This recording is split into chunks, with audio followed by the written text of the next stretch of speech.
Hello, I am Paul O'D of the MMA Opinion, and I'm joined on the line today by Nate Quarry. How are you doing, Nate? I'm awesome. Thank you. Very good. Now, most people will remember Nate as the fighter. You're most synonymous with The Ultimate Fighter, the original series of The Ultimate Fighter. The Um, best season ever. the best season ever, and All downhill from there. and the resurgence of MMA in a sense. But Very, very true. and then for fighting Rich Franklin, which isn't exactly probably one of your most notable moments in MMA either. Nobody remembers that. That never comes back. But these days, I suppose you're more likely to see Nate at a Comic-Con than you are to see him at a fighter convention. Do you want to tell me a little bit about that, Nate? That's a good segue. Yes. I grew up as just an old school nerd. I kind of escaped my unfortunate childhood into the world of comic books. Marvel was always kind of my way. And then finding the Ultimate Fighter, finding MMA, and kind of making my way through that world. Fighting for me, it really saved me in a lot of ways. It gave me an outlet for my aggression in a positive way. Gave me some self-esteem, some way to believe in myself. Well, when people started asking me about writing a biography, I didn't want to Mm. do the usual Rocky story. It's been done so many times. Yeah. So I wrote about what I've been through, what I've seen and done as a fighter, and at the time as a single father. And then I threw in zombies. So this is the autobiographical horror story of my life, Zombie Cage Fighter, which you can see behind me or right here. Product placement at its finest. Exactly. Yeah, I wanted to just to share my story and do it with a little bit of flavor, and Yeah. that's where the zombies came in. And as I was writing this, I originally the idea came from after practice, and every gym kind of has its own feel. The gyms that I've trained at have been mostly nerdy type people, and jujitsu guys are the nerds of the Yeah. martial arts world, to be clear. So we'd be sitting around talking about random comic books or movies or whatever. And I started thinking, how would an MMA fighter do in that world? He's not going to be able to beat up Spider-Man or Superman. What Yeah. about more of the horror genre? Well, it's going to be really tough to take on a vampire or a werewolf or something. But I started leaning towards the zombie aspect because I felt like a fighter facing off against a zombie, that's something I could handle. Yeah. You're not going to be able to knock them out. They're not going to tap out, but they're basically just a machine. And so you have to Yeah. break down the mechanism. So if you kick a zombie in the leg and you break the thigh, well, then he has to crawl after you. If you can break its neck, he may still be chomping at you, but he's not chasing you. Yeah. And not to give away too much of the story, but it begins with so in my career, I did okay. I won some big fights. I lost some big fights. I feel like I did well for myself, especially coming from my background. Well, in the zombie cage fighting world, I'm kind of that cautionary tale where I never quite make it over the hump. Yeah. I'm still fighting in the small shows, way past my prime. And the promoter even tells me, he's like, look, man, no one's excited to see you on the card anymore.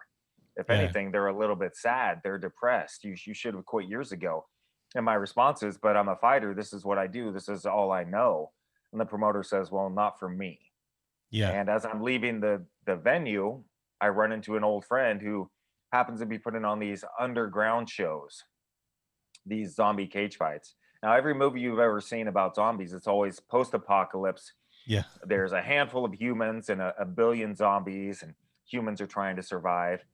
Well, in the zombie cage fighting world, there's this I don't know if you can picture this, but this pandemic that's kind of going around the world that some people are denying, some people believe, uh, and the government's not really doing that great of a job to really kind of put it down.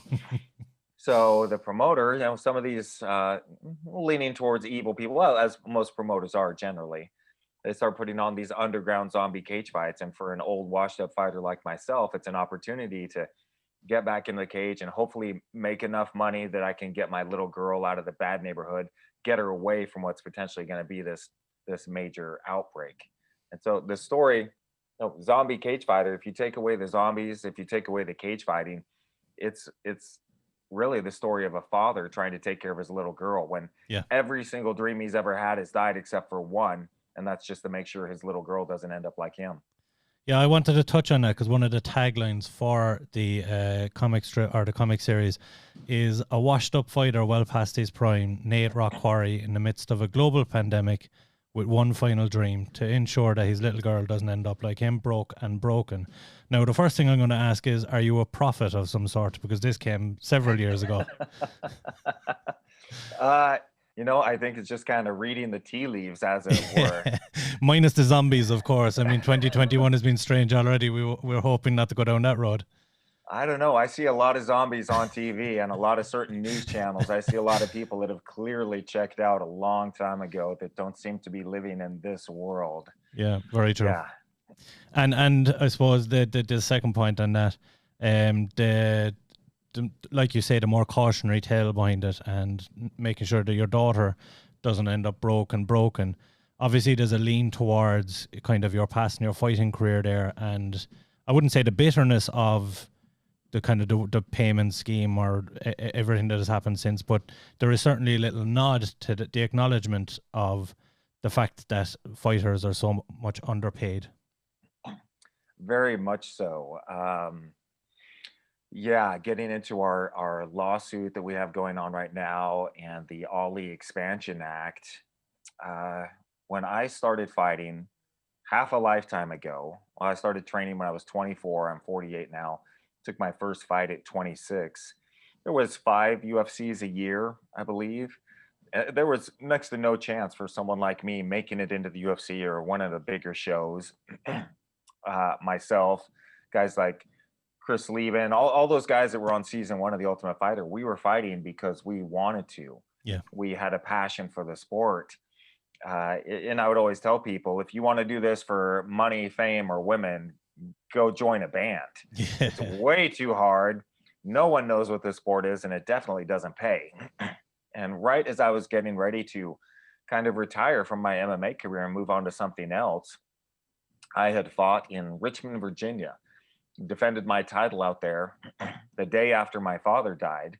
And it just so happens that this guy in the crowd came up to the ring after I beat my opponent in a pretty spectacular fashion. And he said, "Hey, I'm Joe Silva, the matchmaker for the UFC. We've got this thing called the Ultimate Fighter that we're going to be casting for, and I'm going to give you a call." Yeah. And it was kind of brought me back into that world and made it more of a realistic possibility. And then from there, of course, then the UFC completely blew up, and worldwide. What we've seen through our lawsuit is that the UFC on a bad year has made 94% of every MMA dollar spent worldwide in the big shows. On Yeah. good years, 97, 98%. The scary stat. And Dana White said from the very beginning, while we were filming The Ultimate Fighter, they realized that they didn't have us all under contract. They only had the winners under. So Dana sat down with us and put down a contract and said, "Well, these are the contracts we want y'all to sign. We'll give you a contract in UFC if we believe you're worthy of it." And I was a little hesitant, and he said, "Well, but don't worry. If this thing takes off, don't worry. We'll take care of you." Yeah. And well, me being a man of my word, I assumed that everyone else is. And that's one of those life lessons you try to pick up as you get older. And even with the fact that as Randy Couture was standing right there with me and Chris Lieben, as Dana White put this contract in front of us, all Randy would have had to say is, "I don't let my athletes sign anything without a lawyer looking at it first." Yeah. And what would Dana have done? We were halfway through the filming of the show. Are they going to throw away all these weeks and edit me and Lieben out? No. Yeah. We would have had an actual point of negotiation for the first time, point of power. But being completely naive and taking Dana at his word, I had no idea of that. And then we see the UFC just blow up and take over the world and shut down all these other organizations, from the WEC to Strikeforce to Pride, Affliction. The list goes on, as they became more and more a monopoly of the sport worldwide. And I started noticing that things were changing. It became more about the UFC, less about the fighters. Dana became more of a central figure towards the entire thing. And I think one of the big eye-opening moments for me was when I could always text Dana and ask him a question, or say, "Can I have this sponsor?" Blah blah blah. Well, all of a sudden, I no longer have his number, Yeah. and I'm directed to go to the UFC office. And I Yeah. asked a question one time, and I was told, no, we can't do that. That's against company policy. And I sat back and I went, company policy? Company policy, that it's three guys. It's the Fertittas and Dana White. Yeah. There's not this gigantic board that you have to run up the flagpole. He just says yes or no. But Yeah. apparently the answer moving forward is no. Yeah. And then more things happen with sponsors. I remember being told by the UFC, by Joe Silva, we can't pay you very much, but you can have whatever sponsors you want. Like, all right, well, that'll make up a little bit of difference. But then it was, well, we need to approve your sponsors first to make sure that they're not, something we don't want to be associated with. Then it was, well, you can't have any conflicting sponsors because we're signed with Harley Davidson. So you can't have Yamaha, Honda, Kawasaki, any other motorcycle company whatsoever. Then it became, well, now your sponsors, they need to be on their approved list. They have to pay the UFC $50,000 for the privilege of sponsoring you in the UFC. To which most of my sponsors are like, dude, we're on a shoestring budget here. Yeah. I was even signed with the And One basketball shoes. I was the first person to get a big shoe endorsement from a basketball shoe company. And And they, after they this wanted one, nothing to do with it after that, yeah.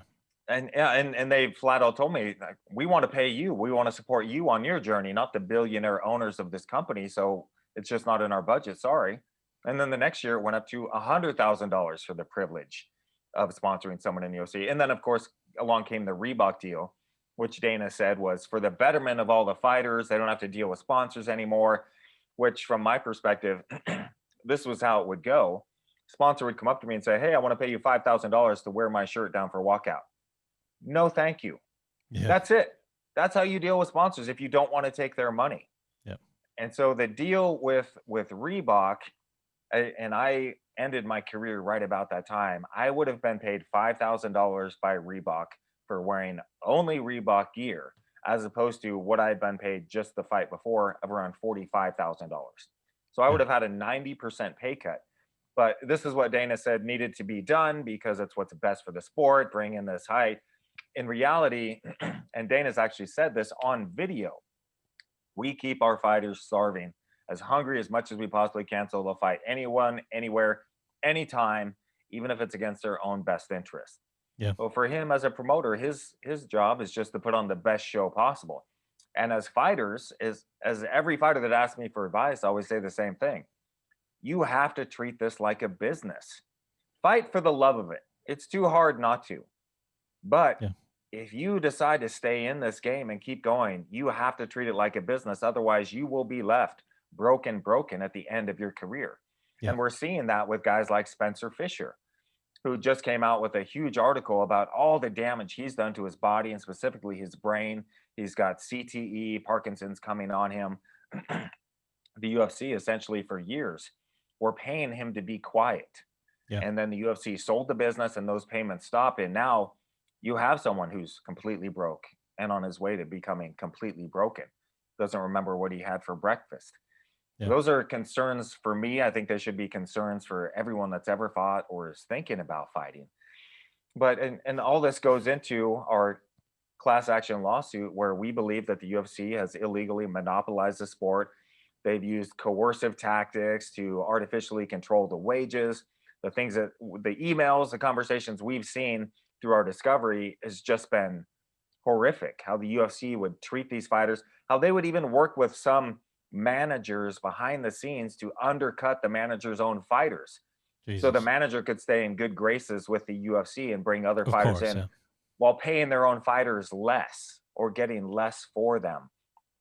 It's just it's an embarrassment. And along with the lawsuit, and Judge Boulwares just granted us class action certification, meaning the roughly 1,200 fighters or so that are in our lawsuit during our time period of around 7 years, that all of our stories are fairly similar. So we get to sue as one class against the UFC. Yeah.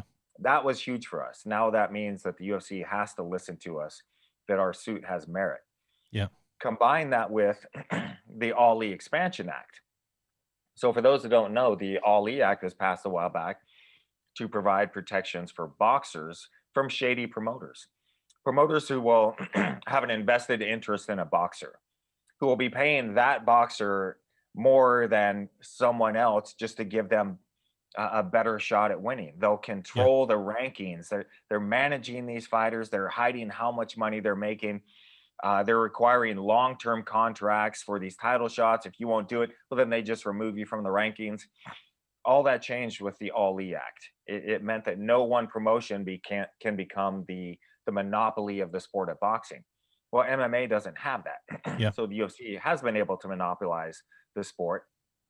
If you want a title shot, if you knock everybody out, you're the number one seed. We can look at John Fitch, for example, number one contender for years and years, got one title shot Yeah. because they didn't like him. They didn't like his style. They didn't like his loud mouth, the way he spoke about the business things of it. And So of they course, just never famously, they gave ended him. up cutting him. Yeah. Yeah, they just never gave him another title shot. And one of the big things was when the UFC sent over this new contract saying, "Hey, everybody sign over all your likeness rights in perpetuity to us." Fitch said, "Hey, I'm not overly comfortable with this. Can I have a lawyer look at it?" And Dana came down and said, "Cool, you're out of the UFC, and we're cutting all of AKA American Kickboxing as well. Because Jesus. if you won't sign over everything, you're just dead to us." Yeah. And it took some. Lorenzo Fertitta had to get involved, and Fitch eventually just had to sign the contract as it was. Yeah. It's it's been insane. So about 4.5, 5 years ago, we were heading back to DC. Myself, John Fitch, quite a few others, Rob Macy, one of our lawyers that's been really a driving force in the lawsuit from the beginning. We would go back to DC to work on getting signers for our bill, HR 44, the Ali Expansion Act. And it's essentially the exact same bill or exact same law as the Ali Act. All it does is change the word from boxer to combatant. Yeah. And we had 58 signers of our bill. The original Ali Act had 16 signers of the bill, had more Democrats than Republicans, went to the vote, got signed into law. Awesome. We had 58 signers to our bill, more Republicans than Democrats this time around. We were told it was going to go to the floor for a vote, hopefully get signed right into law very quickly, moving forward. Then we had a change of occupancy of the White House, and Donald Trump took over. Donald Trump, who is famously good buddies with Dana White, Yeah. the person who will be most harmed by the Ali Expansion Act, because now he would have to allow the free market to bid on his fighters. Of If course. somebody has a title shot, and let's say we have the Bellator number one versus the UFC number one, they have to come together to make this fight. This is how sports works. Yeah. It's And the it, and it, best and it versus the could in best. theory damage his brand, of course. Yeah. Exactly. So Dana White, and we would see him going into the White House to meet with Donald Trump. We'd see Donald Trump at the UFC. All of a sudden, this bill that had 58 signers was killed in committee. We haven't seen hide nor hair of it since. Yeah. So now that we're going to go back to someone else occupying the White House, we're going to be back to DC working on our signatures and get this passed into law. Yeah, I do want to just go back to Judge Boulwares' certification and passing the antitrust lawsuit, because I believe that he ruled out the classification or the certification for the identity class, which would exclude, I believe, fighters such as yourselves who are in the antitrust for more of likeness reasons than because you weren't actually a participant during the late 2010 until 2017. Are you still heavily involved knowing that this doesn't necessarily affect you and you might not become one of the plaintiffs down the road? Short answer, yes. So my last fight in the UFC was, I think, March of 2010. Our lawsuit was allowed to start in, I think, December of 2010. So I was not in the bout class, as it's called. I was in the identity class. Yeah. Well, Judge Boulwares said that our stories are not necessarily similar enough between one another in the identity class that we could sue as a class action. Doesn't mean we weren't wrong. Doesn't mean there's not damages that we should pursue. But it would have to be individually. Exactly.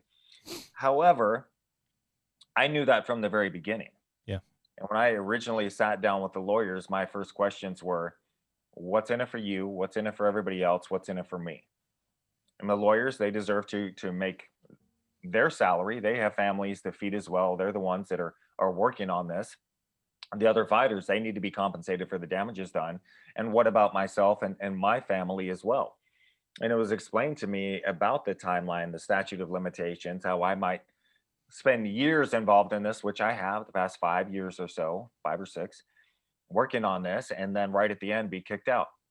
And I had to just say to myself, so am I doing this for myself, for my family, so I can get some justice, or am I doing this for the greater good and to change the sport moving forward? And I had to come to terms with that no, I could spend years working Yeah. on this, being a voice, speaking on this, and not get a dime at the end of it. And we'll see how it plays out. The lawyers, I think the fighters want to see me compensated for all of my efforts. But all along, I had to know that I'm doing this for the greater good. And that's just the way it has to be if that's how it plays out. Of course. And I suppose, look, famously, a lot of these have gone to settlement. Mhm. And if you look at some of the settlements, just based on studies of antitrust settlements, that there's a rough kind of estimate of 19% payout on the original asking price for it, which would mean that the 1,200 plaintiffs, or the slightly more than 1,200 plaintiffs, would be entitled, if they took the settlement, to close to 250,000 each, as opposed to if it went the full distance, they could be entitled to anywhere north of 1.2 million each. Um, do you think if they do settle, it damages your ability to get a settlement on your own behalf, or do you think if they follow through with this and they get and they win this antitrust case, that it helps your ability down the road to come at them as an individual for your likeness rights and be able to get a settlement from them? Boy, that's a good question. And honestly, I've never even considered suing them as an individual for my likeness rights. I'm very content with the work that our team is doing Yeah, for the bout class. And I think if overall, if my plan is to see compensation for the fighters, this will do it much more than the identity class ever could have. yeah, And then we'll also be able to change the sport moving forward. of course, And yeah, now that the Democrats have the House, have the Senate, have the White House, and I assume Dana White's not going to be making a lot of trips to meet with Kamala Harris and Joe Biden, we should no, be able to move forward with the All League Expansion Act. So I think the writing is somewhat on the wall now for the UFC. We've gotten our class certification. We have the branches of government as we need that will help pass the laws to help support the workers. I think if the UFC is smart, they're going to look to settle with us and make some changes as to the way that they do business so yeah, they can get out ahead of the All the Expansion Act and say, no, we support fighters' rights, whether they do or not. It's inconsequential, but that will be their marketing and say, no, we're going to set the stage here to move forward and take care of our fighters, blah, blah, blah. yeah, Otherwise, no, they just won't be able to compete moving forward. And I always refer to the greatest heavyweight fight we never saw, Randy Couture versus Fedor Emelianenko, because Mark Cuban wanted to put on that fight and he couldn't make it happen because the UFC had tied up Randy, held yeah, him up in lawsuits, was bleeding him dry.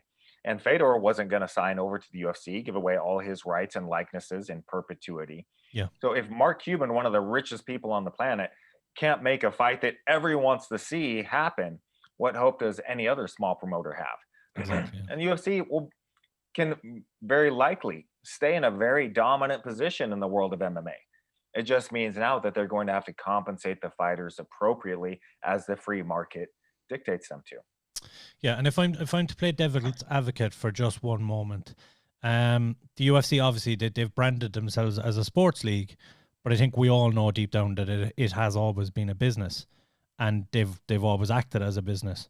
Now, coming from that angle, like the fact that they've been the ones really to drive the kind of the new wave of MMA, and they've created the sport, I suppose, what it is now.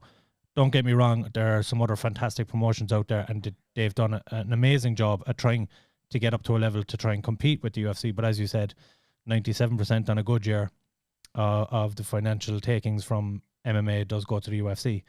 Do you think that this antitrust might, for some time, while it's changing the sport, that it might damage the sport?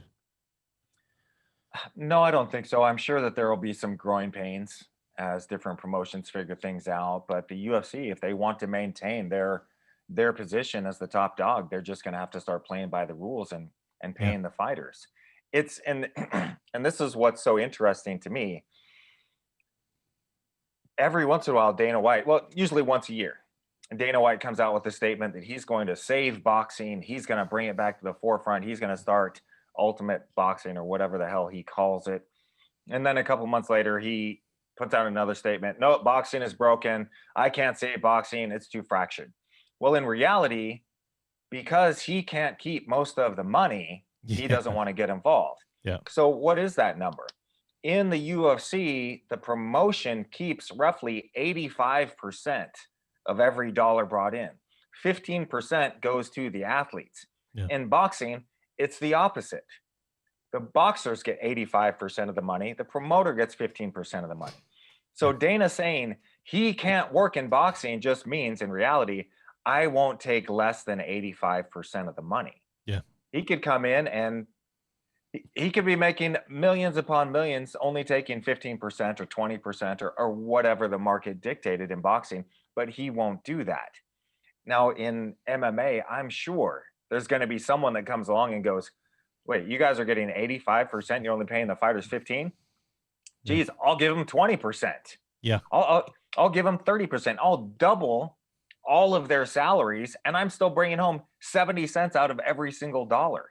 Yeah. So you're going to have this free market capitalism that's going to come in and go, oh, wait a minute, you're making 10 million a show, and if I only make 5 million a show, I get the rights. Yeah. I'm more than happy to do that. It's going to be a nice restructuring. Yes, the UFC has done a lot of things for the sport of MMA, but at the same time, they've done a lot of things against them by killing the free market, by killing all of these other organizations and people, fighters that have earned title shots that never got them. Yeah. There was, I think it was our first, what was it called? The UFC Fighters Summit, where they would bring in all the fighters from around the world into Las Vegas and set us in a room for 2 days and tell us about marketing, how to handle yourself, blah blah blah, a bunch of nonsense.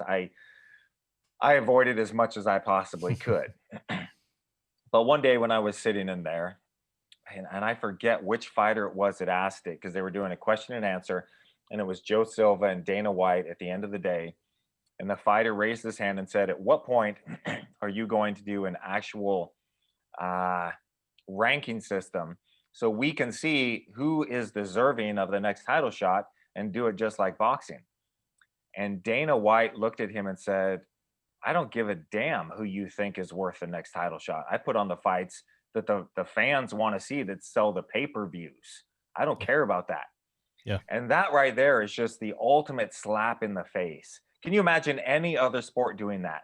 The NFL saying, hey, Cleveland Browns, man, sorry, you're just not popular enough. Nobody wants to wear your gear. So we're going to give you a shot to, someplace out of New York or LA or something. It's what's best for the sport. That's what the fans want to see. Yeah. Well, then that's not sports. Yeah. That's entertainment. And if you have somebody who's fought and deserves this title shot and you don't give it to them for whatever the reason may be, well, again, that's not sports, that's entertainment. Yeah. And look, just finally on this topic, I suppose going forward, what's the ideal result for you and the few fighters pursuing this? And the second part of this is, do you believe if this passes that it is the end of Dana White in the sport? Well, our goal all along has been compensation for the years of injustice, the low pay that we've had been subjected to. And even someone like Spencer Fisher, he's a member in the class, so he would be compensated whether it goes to fruition or there's a settlement or whatever the case may be.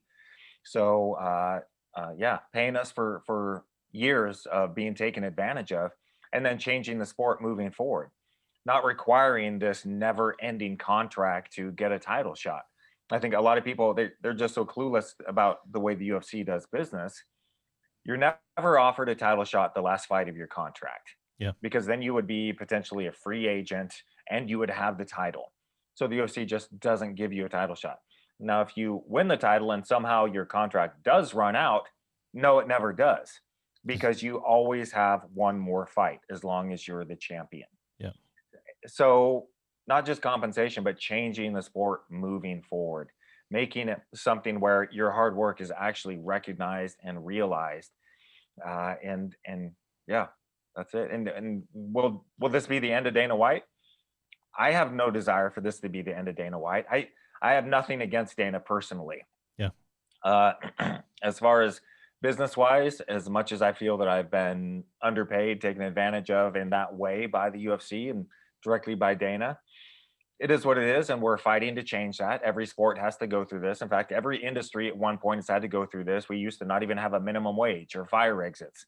People had to fight for those changes. But Dana, when my back was hurting and I needed surgery, I couldn't afford to go to the doctor. I couldn't afford to get my surgery.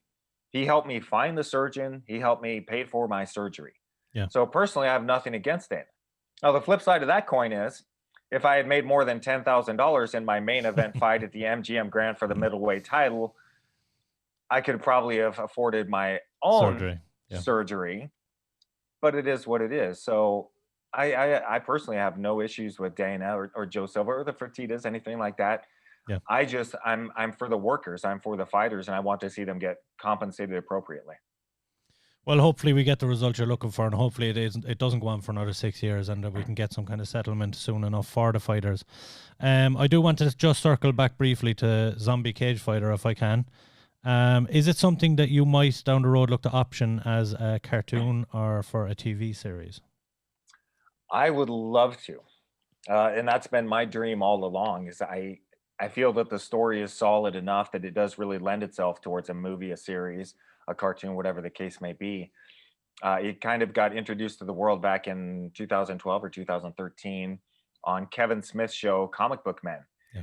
And I had two guys actually dress up as Jay and Silent Bob and put on a cage match for Kevin Smith and Jason Mewes, who were there. And shortly after the filming of that, Kevin was sending me emails saying, "Hey, so what do you want to do with this story?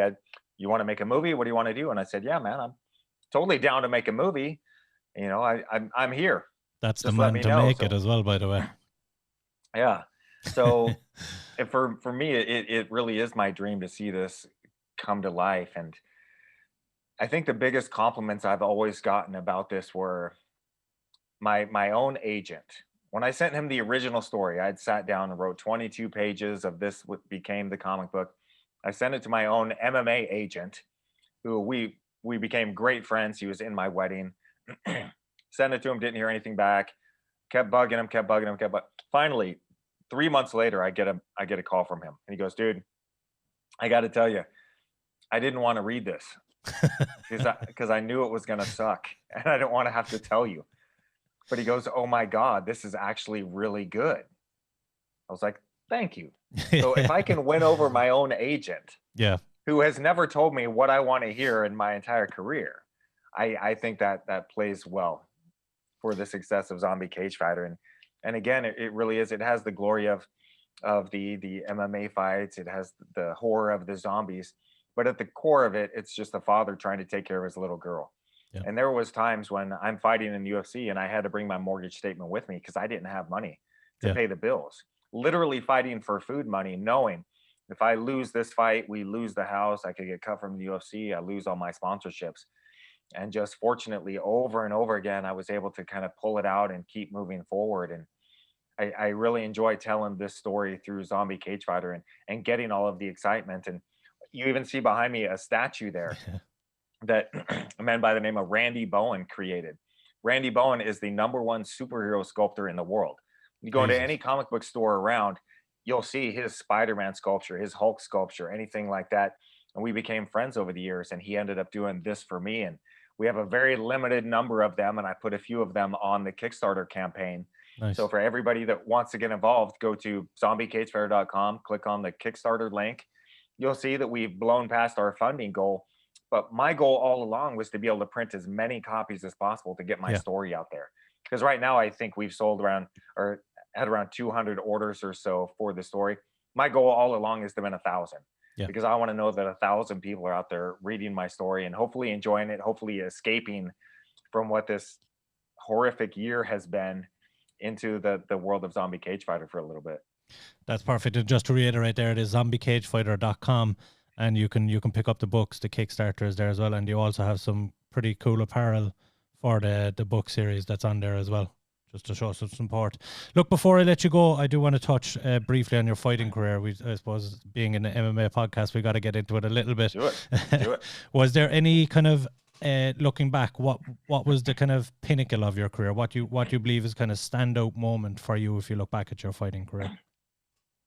Well, I think everybody, and they kind of look back on their life, they can look at key days. And for me, my rematch against Pete Sell is probably, if not the most important day in my family's life. It's right up there.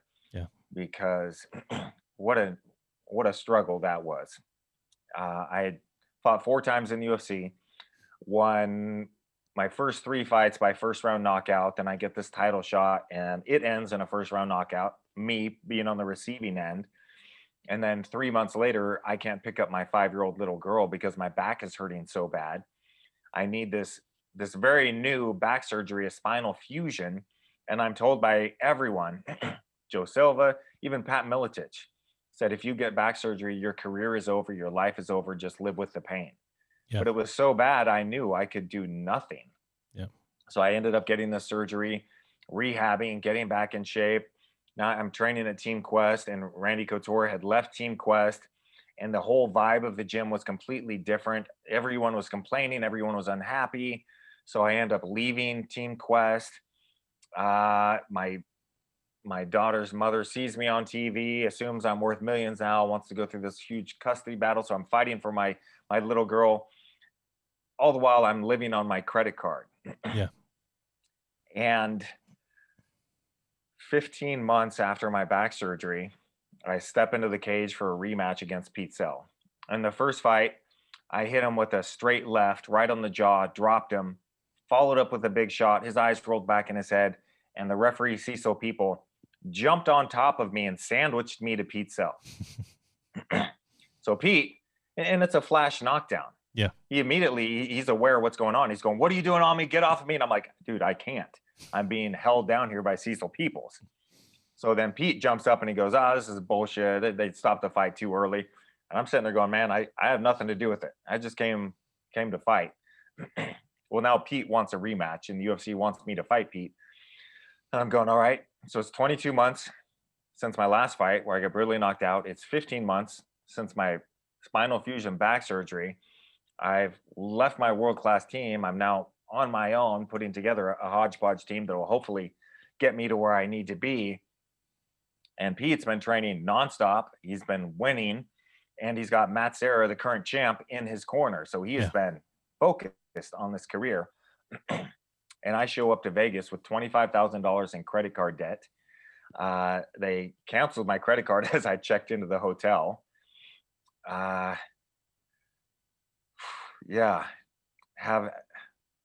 I'd contacted this company, Nuvasive, that did my back surgery, and I said, do you want to throw your logo on my shorts? I had your surgery, and for some reason they opted to go ahead and do it. Yeah. And this fight really was do or die. I'm fighting for 10,000 to show, 10,000 to win, and I'm in debt 25 grand on my credit card. Yeah. So the best that I'm hoping for is that I go home $5,000 in debt. And the fight starts with me throwing a low kick, just right out the gate, just a low kick. And Pete just 1-2, and both hits land solidly on my face. And my corner said, they looked at each other and just went, oh my God, this is going to be a long night. And Pete just continues to beat the hell out of me all the first round. In the second round, he hits me with a big right hand and drops me. And all I can think is just keep the referee away from me. I've got more. Do not let him stop this fight. I jump back up. We keep fighting, and Pete throws a Superman punch, hits it square in the top of my head.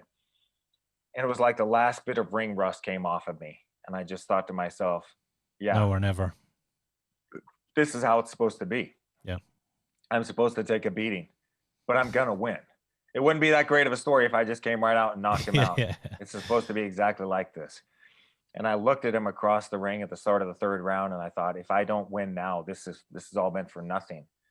Because I spent so much on this, put so much heart into this. This has been so difficult. And I've clearly lost the first 2 rounds. If I don't finish him now, this ride ends.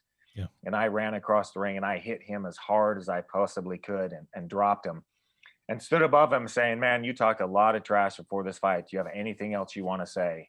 And landed one more big shot and ran around the ring just screaming my head off with this emotion pouring off of me. And so I won my show money, I won my win bonus, but we also won fight of the night and I won knockout of the night.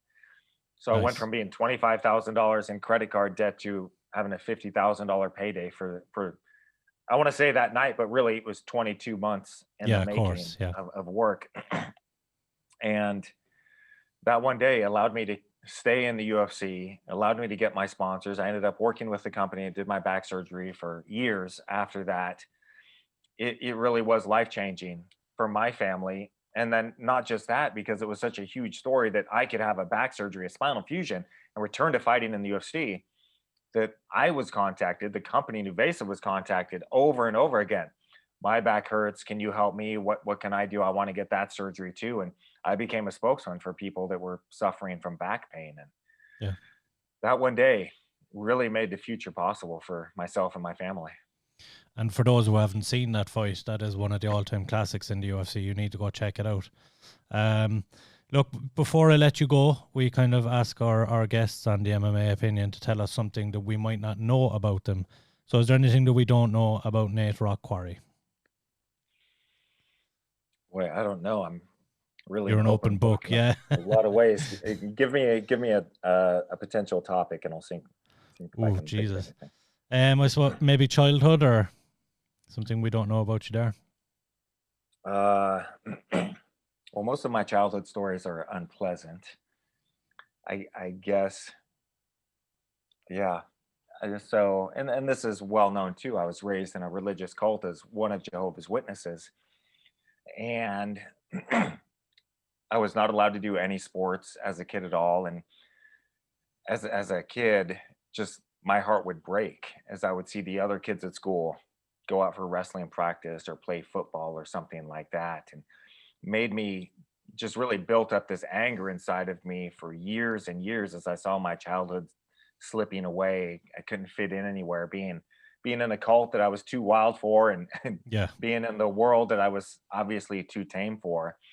And then seeing the UFC on TV when I'm 24 and just saying, you know what? I'm going to take my shot. Yeah. I'm going to go out. I'm going to attempt doing this, and I'm going to lose everything that I've known before. I lost my family. I was disowned by my family. I haven't spoken to my mother, seen my mother in, I don't know, 9 years or so. Yeah, my family's completely fractured. Now it's myself, my little girl, my son, my wife, and her family, my in-laws that I consider my family, and I've Yeah. got a nephew from my brother. But really, it came down to being true to myself Yeah. and wanting to follow my passion and being willing to sacrifice everything else and being raised on conditional love, which later I found out means approval.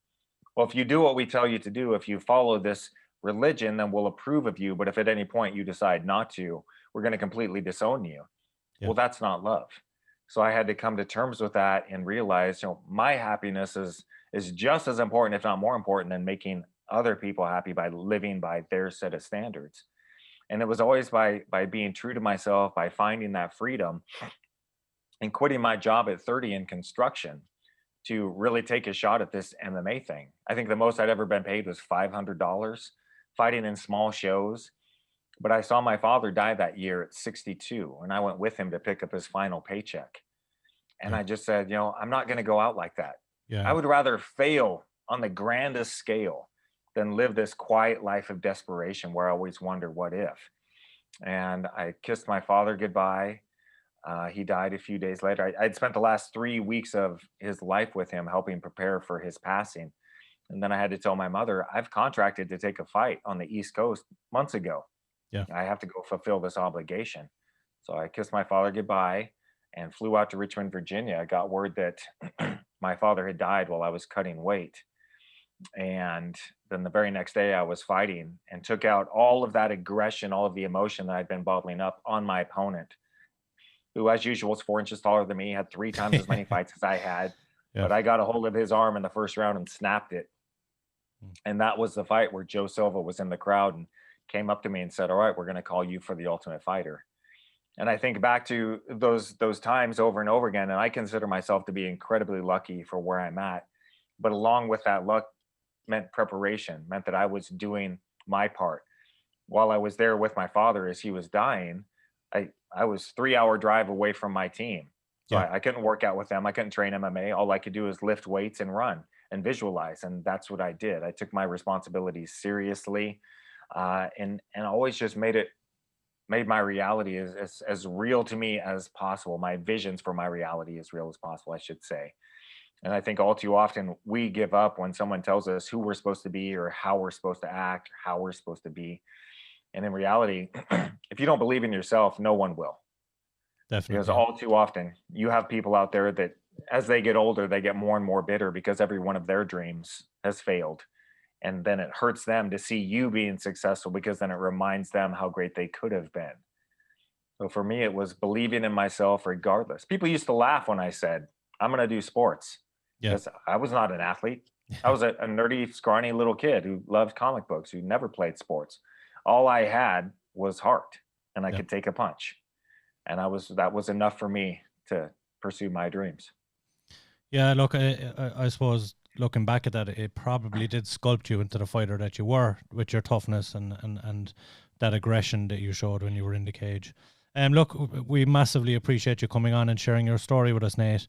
I wish you the best, obviously, with the comic book series and with the antitrust going forward. Like I say, I really appreciate you opening up. Is there anyone you want to give a shout out to before you go? Well, just everybody that's always taken care of me throughout the years. The fans, of course, who've always been watching the fights and cheering me on. And without you, this ride would be very difficult. You need fighters, you need fans. Promoters kind of get in the way of all that Yeah. stuff.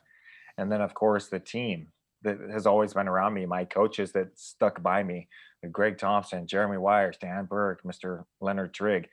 I could sit down and write out a list of all the things that I've overcome throughout my whole life.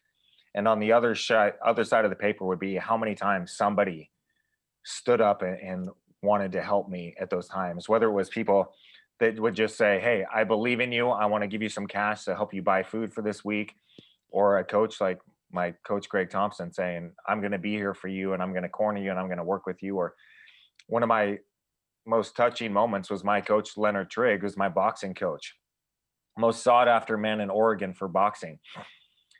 And we started working together right after the Rich Franklin fight. And he said, "Oh, I believe I can help you. What can you afford?" And with tears in my eyes, I had to say, "Coach, this is embarrassing. I can afford $20 an hour to train with you, and I'm ashamed to say it." Yeah. And so he said, "Oh, that's fine. Until you get back on your feet, we'll work on $20 an hour." And that lasted for I think about a month, maybe two, before Mr. Trigg came in and said, "Sir, Mr. Quarry, until you start fighting again, I'm not going to be taking any money from you because I want to see you succeed. I want to see you chase down your dreams." And to this day, it's the kindness from people like that, from training partners, from coaches, from fans, from supporters that really made this ride so much better than the misery that it was would have been so much worse without them. Of course.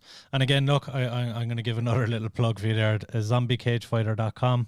And we massively appreciate you coming on, Nate. Thank you very much. Oh, thank you.